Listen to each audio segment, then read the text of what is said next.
أعوذ بالله من الشيطان الرجيم بسم الله الرحمن الرحيم الحمد لله رب العالمين الرحمن الرحيم مالك يوم الدين إياك نعبد وإياك نستعين اهدنا الصراط المستقيم صراط الذين أنعمت عليهم غير المغضوب عليهم ولا الضالين آمين اعوذ باللہ من الشیطان الرجیم بسم اللہ الرحمن الرحیم رب اشرح لی صدری ویسر لی امری واحلل عقدۃ من لسانی یفقهوا قولی اللہم رب زدنی علما اللہم رب زدنی علما اللہم فقہنا فی الدین اللہم فقہنا فی الدین آمین یا رب العالمین۔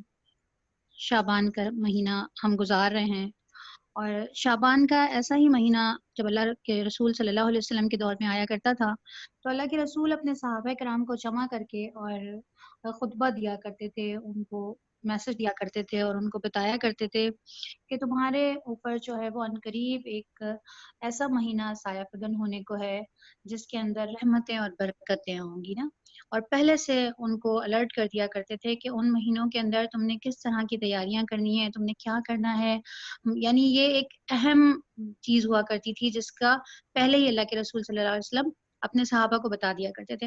تو اللہ کے رسول صلی اللہ علیہ وسلم کی اسی سنت کو آج ہم زندہ کر کے بیٹھے ہیں، اور اللہ پاک ہمیں ان سنتوں کو زندہ کرنے والی جو حدیث ہے اس کا بھی اللہ پاک ہمیں اجر عطا فرمائے کہ ہم بھی اسی سنت کو لے کے بیٹھے ہیں، کہ ہم وہ یاد دہانی کر رہے ہیں رمضان کے آنے سے پہلے ہی، ہم اس کے بارے میں گفتگو کر رہے ہیں، اس کی تیاری کر رہے ہیں، اس کی پلاننگ کر رہے ہیں انشاءاللہ تعالی۔ تو اللہ کے رسول صلی اللہ علیہ وسلم فرمایا کرتے تھے کہ یہ جو مہینہ آنے والا ہے یہ ایک رحمتوں اور برکتوں کا مہینہ ہوگا، اور اس مہینے کے اندر کچھ چیزیں ہوں گی جن کو تمہیں چھوڑنا ہوگا اور کچھ چیزیں ہوں گی جن کو تمہیں اپنانا ہوگا۔ ان کے اندر سے 4 چیزوں کے بارے میں روایات میں آتا ہے کہ اللہ کے رسول صلی اللہ علیہ وسلم فرماتے تھے کہ یہ 4 چیزوں کو تم نے کثرت سے کرنا ہوگا، جن میں سے 2 چیزیں ذکر ہیں، اذکار میں سے آتی ہیں۔ اللہ کے رسول صلی اللہ علیہ وسلم فرماتے تھے کہ تم نے لا الہ الا اللہ کا ورد کرنا ہوگا، یعنی تمہاری زبان ہر وقت ذکر سے تر رہے، اور تر رہنے کا مطلب کیا ہے کہ صرف زبان سے ادا نہ ہو بلکہ کلمے کا جو صحیح مفہوم ہے، کلمہ دراصل انکار ہے اللہ کے علاوہ ہر اس طاقت کا جس کے آگے انسان سرنگوں ہو جاتا ہے نا، اور جس کی انسان ماننے لگتا ہے، جس سے محبت کرتا ہے، جس کے آگے اپنے آپ کو جھکا لیتا ہے۔ تو کلمہ ہر اس چیز کا انکار ہے اللہ کے سوا جس کی بات مانی جائے۔ کلمے کا مفہوم ہی یہی ہے کہ لا، اسٹارٹ ہی انکار سے ہوتا ہے کہ لا الہ الا اللہ، نہیں کوئی بھی نہیں ہے، اور پھر اس کے بعد اقرار ہے اللہ کے ہونے کا کہ اللہ کے سوا کوئی بھی نہیں ہے، محمد رسول اللہ، محمد کے رسول ہونے کا، صلی اللہ علیہ وسلم کہ اللہ کے رسول ہیں، یہ اس کی اللہ کے رسول نے فرمایا کہ تم اس کی کثرت کر لینا، اپنی زبانوں کو تر کر لینا اللہ کے ذکر سے۔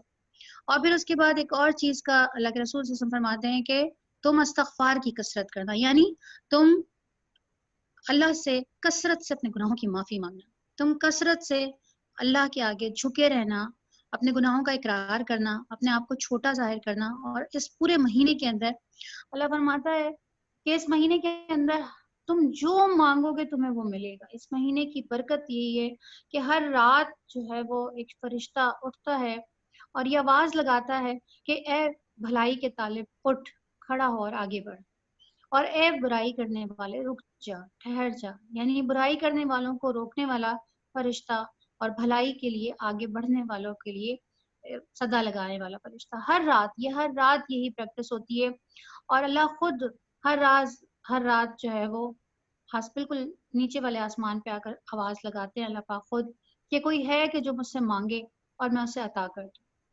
تو یہ مہینہ اللہ کی عطا کا مہینہ ہے، جیسے ہم خواتین خاص طور پہ بہت اچھے طریقے سے اس کو سمجھ سکتی ہیں کہ جب کہیں پہ سیل لگی ہوتی ہے، کسی موسم کے آتے ہوئے اور جاتے ہوئے کچھ سیل لگتی ہیں نا، خاص طور پہ کپڑوں کی، برانڈ کی، آج کل تو اتنی زیادہ ہو گئی ہیں کہ سمجھنا مشکل ہی نہیں ہے۔ ہم بھی یہ دیکھتے ہیں کہ جب سیل لگتی ہے تو ہر شخص یہ چاہ رہا ہوتا ہے کہ میں سب سے پہلے چلا جاؤں، میں سب سے پہلے کچھ اچھی چیزیں وہاں سے لے لوں، اور ہم بلکہ آپس میں دوست نے بھی، رشتہ داروں کو، بہنوں کو بھی بتا رہے ہوتے ہیں کہ ذرا جلدی چلے جانا، جلدی لے لینا، ایسا نہ ہو کہ پھر چھٹا ہوا مال رہ جائے، اور ایسا نہ ہو کہ تم پیچھے رہ جاؤ اور سیل ہی ختم ہو جائے۔